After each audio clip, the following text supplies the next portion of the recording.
গাজীপুরে ধারালো অস্ত্র দ্বারা সাংবাদিক আসাদুজ্জামান তুহিন নিহত হওয়ার পর তার হত্যাকারীদের দ্রুত বিচার এবং সর্বোচ্চ শাস্তি কার্যকর করার দাবিতে মানববন্ধন অনুষ্ঠিত হয়েছে। পাশাপাশি সারা দেশে সাংবাদিকদের উপর হামলা ও মিথ্যা মামলায় হয়রানির প্রতিবাদ জানানো হয়।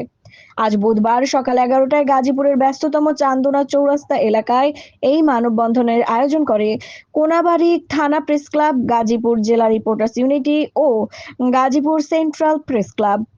মানববন্ধনে বক্তব্য রাখেন গাজীপুর রিপোর্টার্স ইউনিটি সভাপতি এম কাজল খান, গাজীপুর সেন্ট্রাল প্রেস ক্লাবের সভাপতি আব্দুল ওহাব রিঙ্কু, কোনাবাড়ী থানা প্রেস ক্লাবের সভাপতি মোহাম্মদ সালাহ উদ্দিন আহমেদ, গাজীপুর রিপোর্টার্স ইউনিটির সাধারণ সম্পাদক মোহাম্মদ মাসুম রানা এবং গাছা সাংবাদিক ক্লাবের সাধারণ সম্পাদক মোহাম্মদ আরিফ।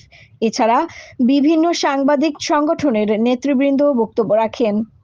বক্তারা বলেন, তুহিন হত্যার মামলার সমস্ত গ্রেফতারকৃত আসামির দ্রুত বিচার নিশ্চিত করতে হবে এবং সর্বোচ্চ শাস্তি কার্যকর করা আবশ্যক। একই সঙ্গে সারা দেশে সাংবাদিকদের উপর ক্রমবর্ধমান হামলা, হত্যাকাণ্ড, গুম ও মিথ্যা মামলায় হয়রানি বন্ধের জন্য সরকারের কঠোর পদক্ষেপ গ্রহণের জোর দাবি জানান তারা। মানববন্ধনে গাজীপুরের বিভিন্ন প্রিন্ট ও ইলেকট্রনিক মিডিয়ার সাংবাদিকরা স্বতঃস্ফূর্তভাবে অংশগ্রহণ করেন। জুলফিকার আলী জুয়েলের তথ্যচিত্রে উর্মি, চ্যানেল 21, গাজীপুর।